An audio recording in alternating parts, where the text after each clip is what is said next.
morning. I'm making a condition video for Car Plaza. 2005 Toyota Sequoia. Let's get the VIN on record.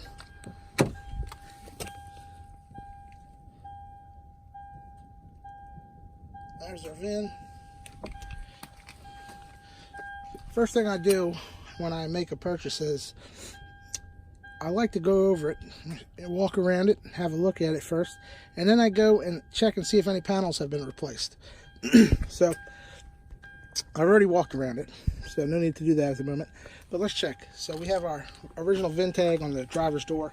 Our B pillar here has the original markings, tire recommended tire pressures and sizes, so that indicates that this B pillar has never been replaced. A pillar doesn't have any paint work on it, so very likely never been touched. Looks all original to me, and I've looked at thousands and thousands and thousands of cars. Left rear door, original VIN. Left rear quarter, original VIN. Okay, so we're pretty original here. Beautiful inside.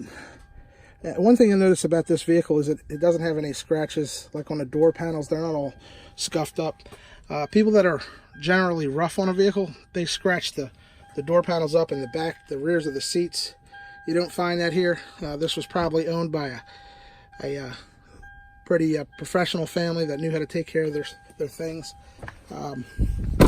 Same here on the driver's door panel. You don't see, you can tell they're pretty gentle on this vehicle. You can only clean them so far. Clean is one thing, but you can't get rid of rough people. If they're rough, the thing they don't look like this. I've looked at so many cars. I'm telling you, I always know how to identify when someone's been a little rough on something, no matter how you clean it. The seat, that's normal, simple wear. If you sit down to so many thousands of miles, well, that's going to happen. You can pretty cheaply replace these seat bottoms. You can buy them on eBay. You can buy the original cushions, which I usually do for myself. When I buy a truck for myself, I usually replace the driver's seat with an original seat cover, skin, and a cushion. That way it feels just like new. That's the part that gets the most wear on a vehicle, is the driver's seat, because, well, you can't do much else. You have to sit in it.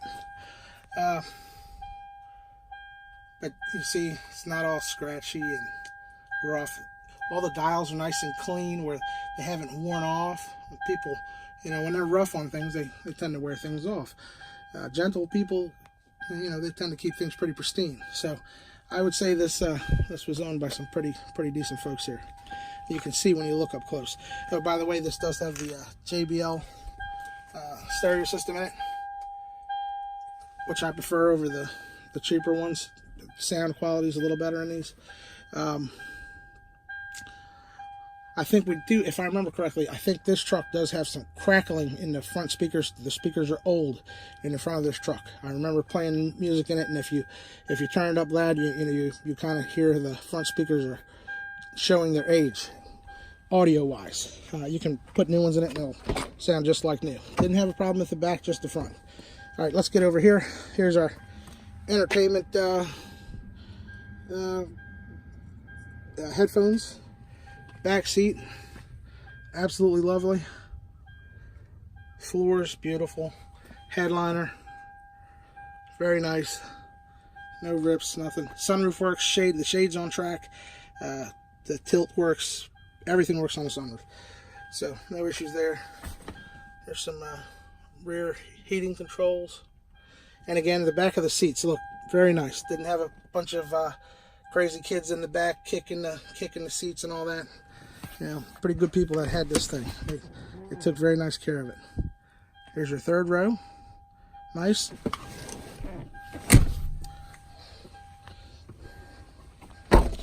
All right, get back here to the rear bumper. Side of the truck's real clean. Paint's, both sides, paint's real good, real clean, shiny, virtually blemish free. I never say perfect because nothing's perfect. You can always find something. Okay, here we go. A little scratch here on the left rear of the bumper. Scratch here dead center.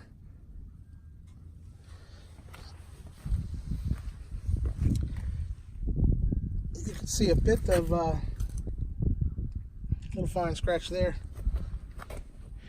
Look down the side of it, nice and straight. Good straight body. Let's open the door here. Let's check our VIN tag. Yep, got the VIN tag, left rear quarter, left rear door. Fantastic inside, really.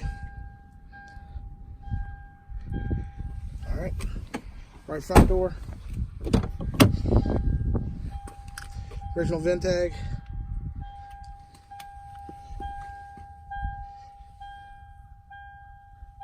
All original B pillar. Everything, you know, structurally this is 100%.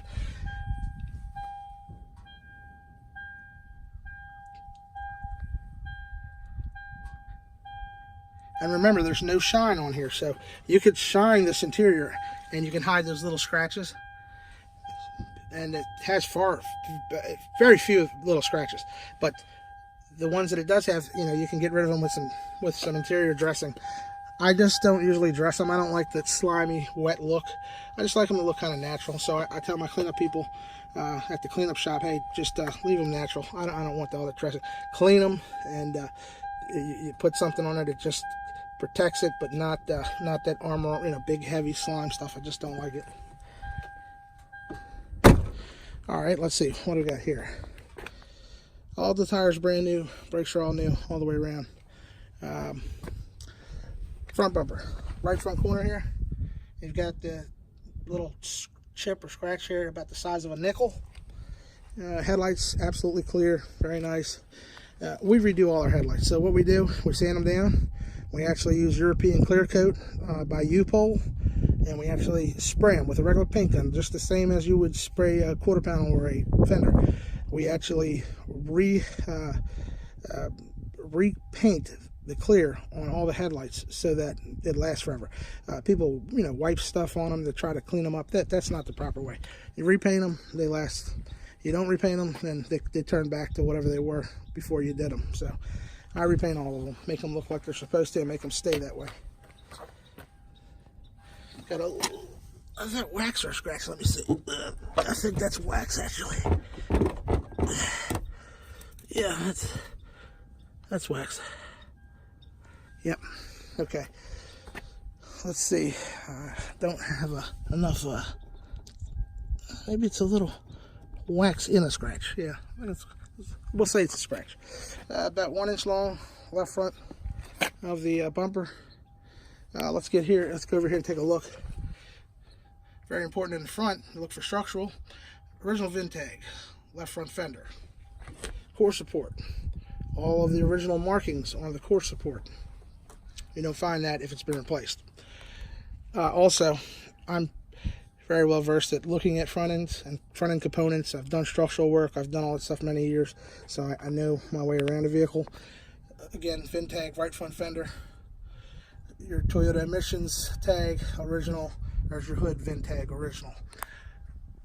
Over here, vacuum diagram, all original. Now this is a very original vehicle.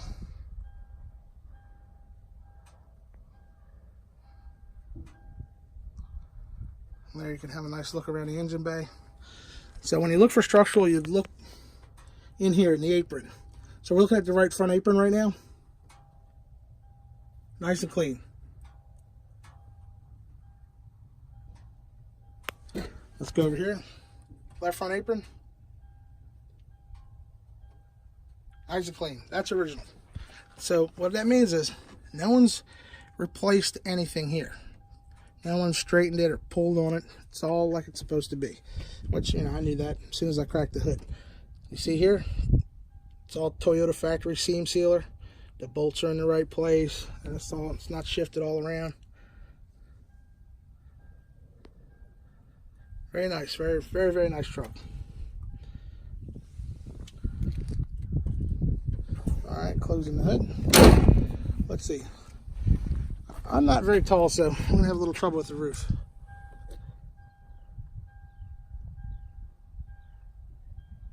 So, there's the roof.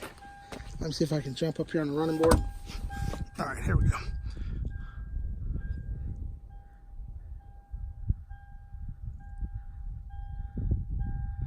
Alright, let's see if we can get a shot from the back. I can't get up there. I don't think I'm going to have a way to step up there. There's a little, let's see if we can do it this way. There we go.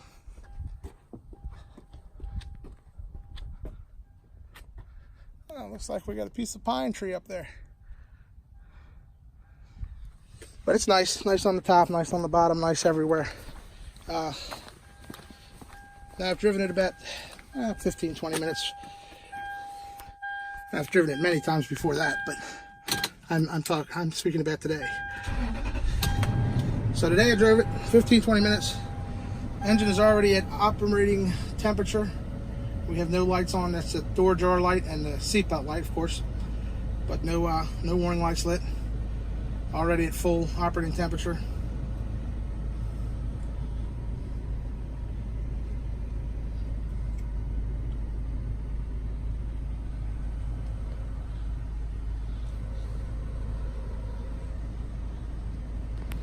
No smells, no problems, no noises. You can hear the motor.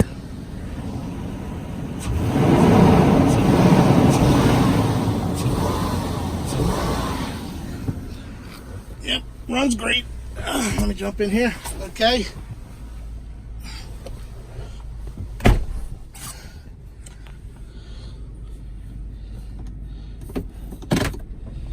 All right, put him in gear. Engagement is quick, no issues. I don't have my seatbelt on, that's why the light's flashing. Again, engagement is quick, no issues. Okay.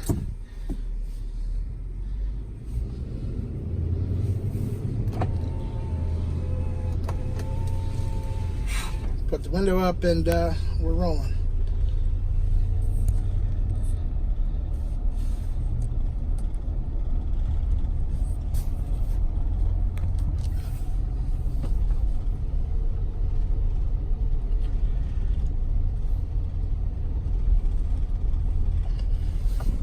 Drives great, nice and straight. I'm not touching the wheel, and it's going like it's supposed to. The road's slanted slightly right, so of course it moves slightly right. But it doesn't have an alignment issue at all. Drives really nice.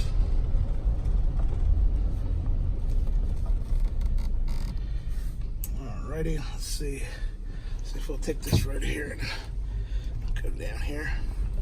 Now I want you to see how it shifts. So watch your RPMs. We'll come to a dead stop.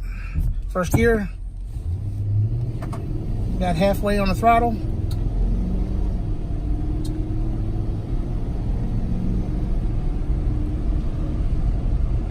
There you go. Got through all of the gears before this turn. Thank goodness.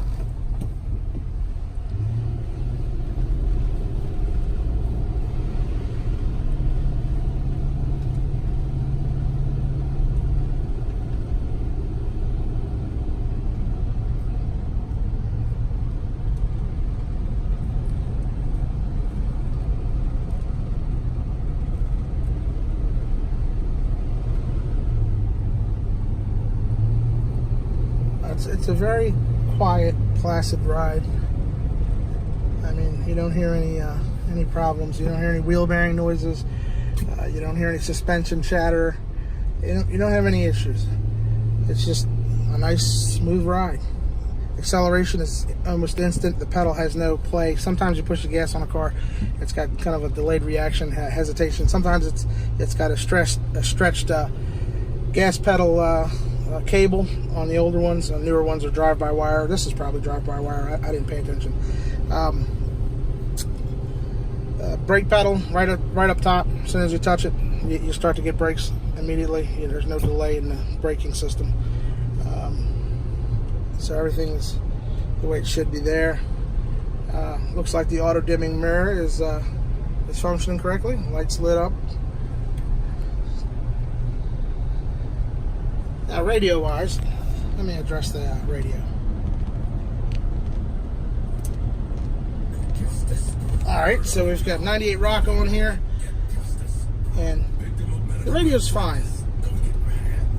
It's just, if you turn it up, if you've got, one of those, you want to play your favorite song and you want to listen to it loud, if it has a lot of bass in it, you hear the front speakers are crackling. I mean, they're made out of paper. They're not like the polyurethane and the newer speakers. They're just paper speakers. So over time, the paper kind of disintegrates in them. Like I say, for normal listening, if you listen to talk radio like I do, you'll have no issues.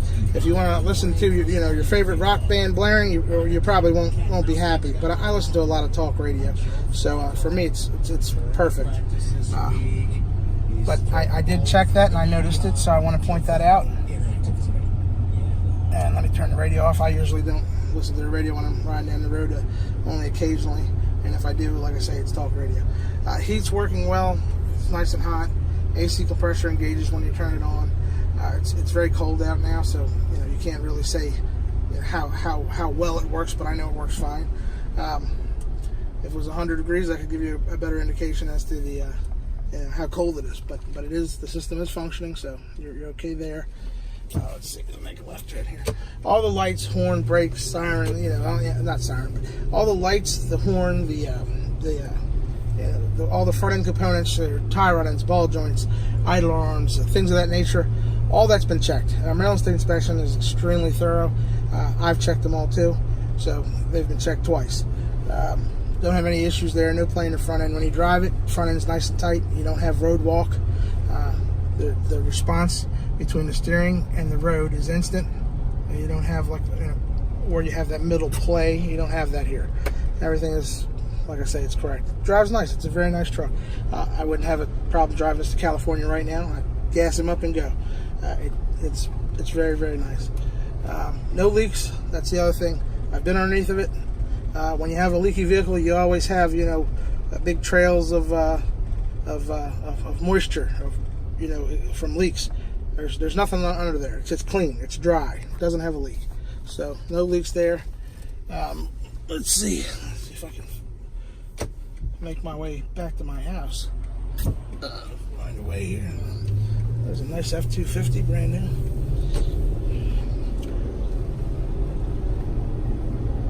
So I've only driven a few miles, but you can see we're already at operating temperature. You see we have the same condition here on the dash. No lights, no problems. Everything working as it should. So we don't have any. Really, it's just nice. That's all I can really say. It's a really nice truck. Like I try to tell people, nothing's perfect, but if I tell you something's nice, it's pretty nice, because I look at a lot of vehicles. So my judgment's not the average man's judgment. When you look at 80 or 100 vehicles, per auction or per buying setting, you realize I'm studying that many vehicles, meaning going over everything on them in a matter of a few minutes. And so you start to pick up on where vehicles have problems and what works on them and what doesn't work, and those sorts of things. And so you kind of know where to look, what you're looking for. And after you've bought thousands of vehicles, you know how likely they are to drive well based on what you saw on the inside. So I pick them. I'm an interior buyer. So basically, if the outside looks right to me and all the panels are original, and then I go on the inside and the interior is in really pristine shape, I'll buy it. Because I'll tell you what, when people are gentle with their vehicles, they're also pretty good with their maintenance.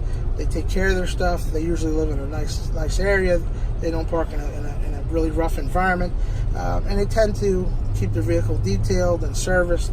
And so I think it makes a better used car for someone else. So I buy those kinds of vehicles. I target them. I look for them, and it's hard to buy them. First of all, there's not that many of them that are that nice when it comes to older stuff.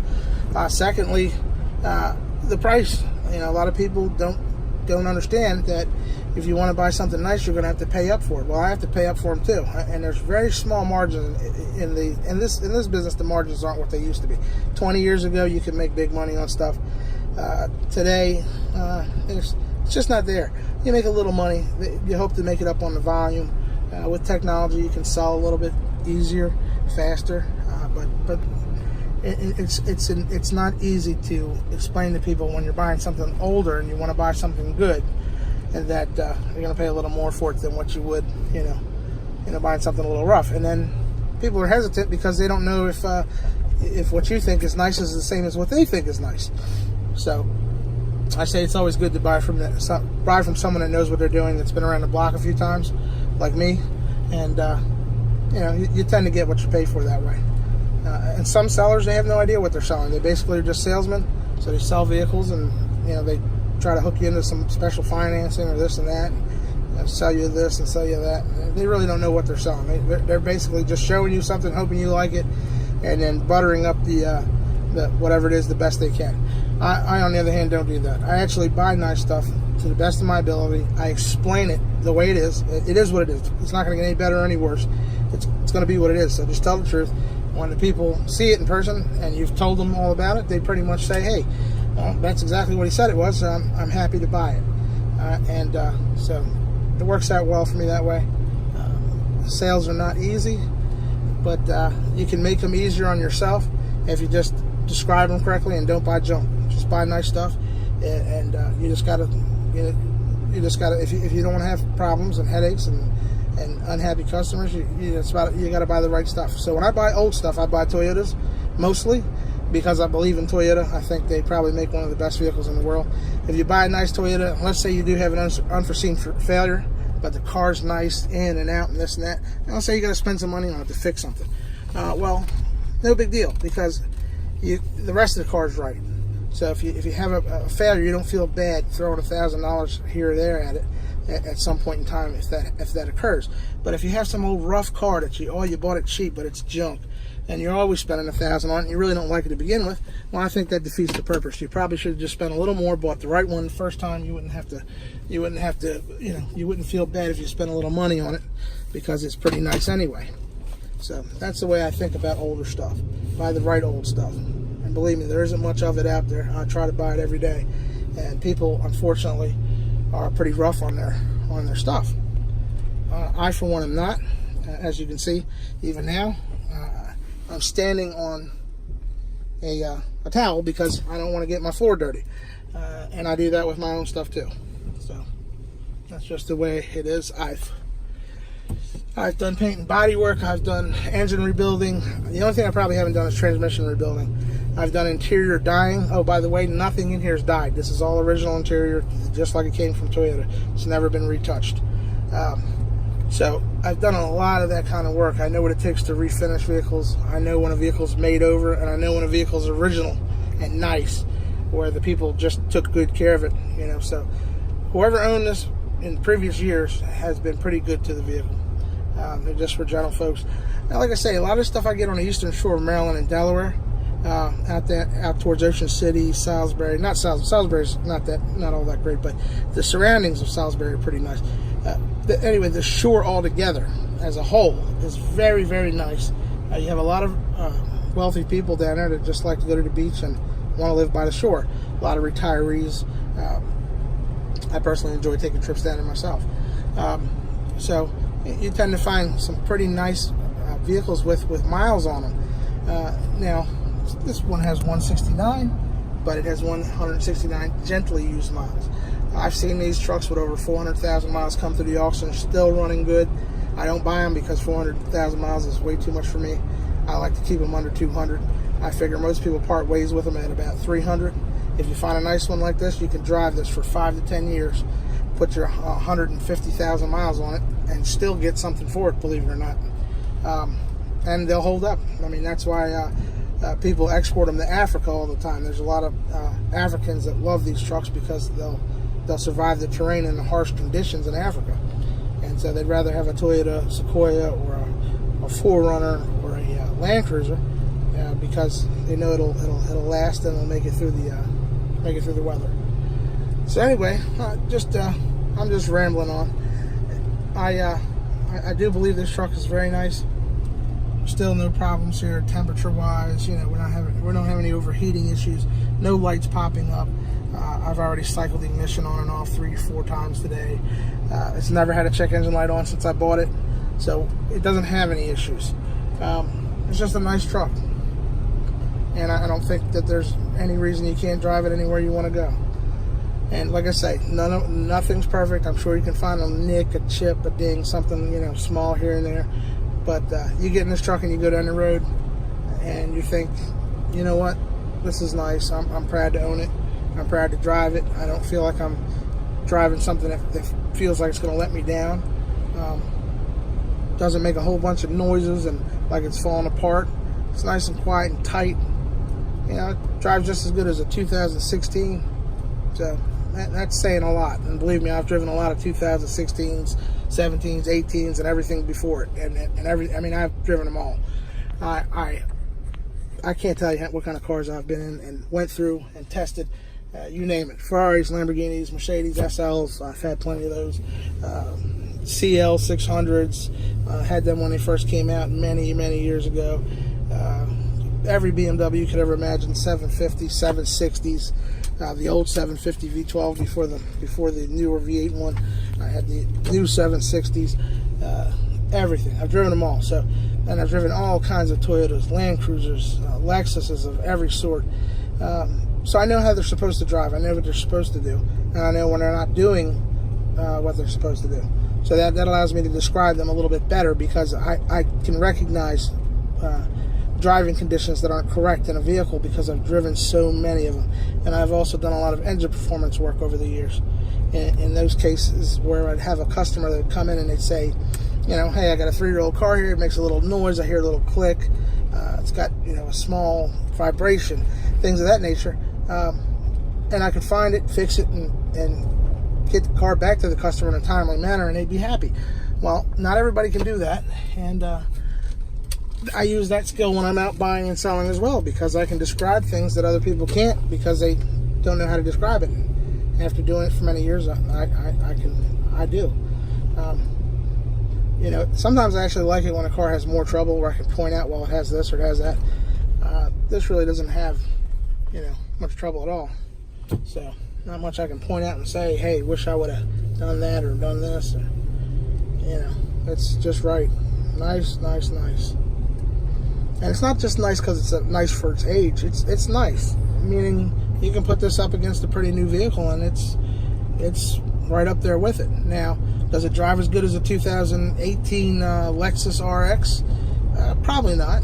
You know, that's a different kind of vehicle. That's more of a car on a truck, you know, it's a car posing as a truck, really is what it is.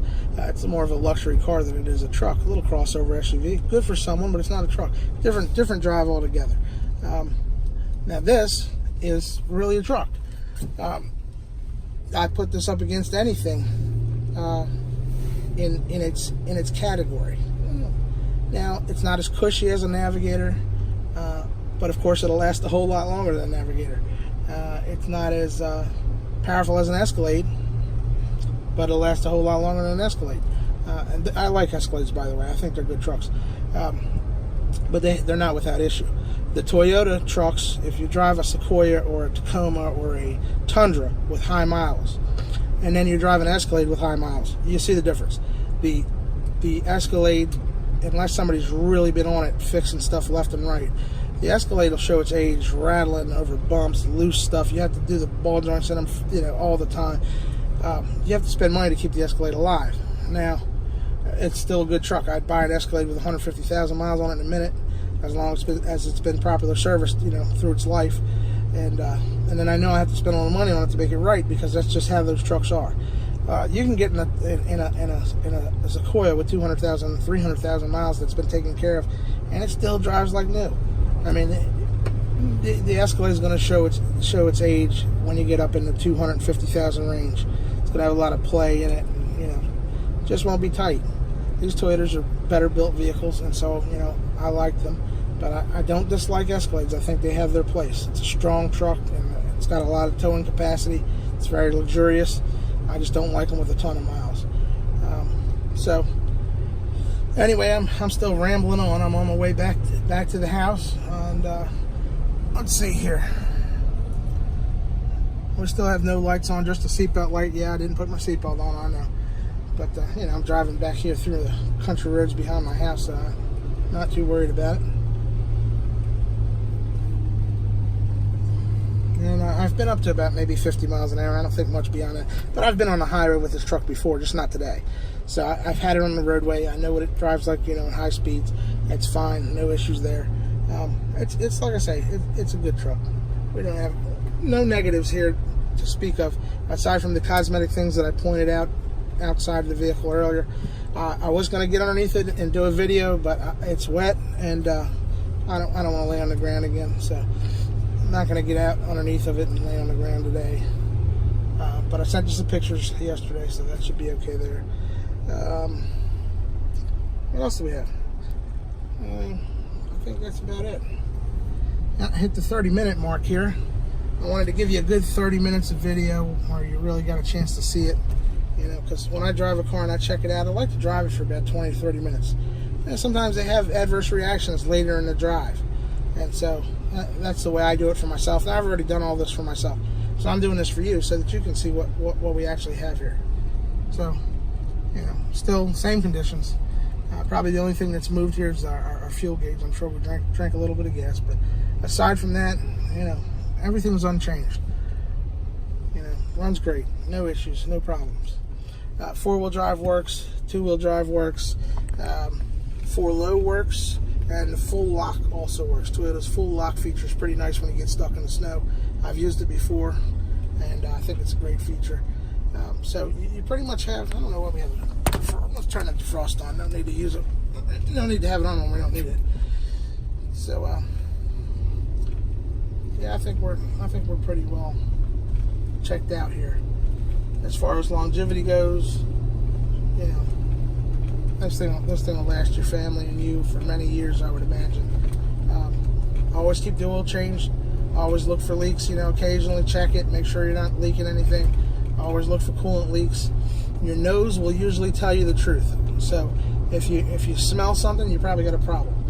I always try to smell when I'm driving around. Smell if I, you know, do I smell anything, you know, burning, you know. And the answer on this one is no. Nothing's burning. There's nothing to smell. I can smell antifreeze and oil very readily because, you know, the antifreeze has a sweet smell. It's unmistakable. And the oil pretty much smells pretty bad. So you notice when you have a leak. I've already smelled this truck. Does not leak anything. Does not smell of anything. So even after this long drive, it still smells fresh and clean in here. I mean, there's no smells invading us from the engine compartment. So yeah, this is the truck, and now I'm gonna go. Actually, I think I gotta go to the store and grab something. So I'm gonna head out to the store, and then I'm gonna go back home. Happy Sunday.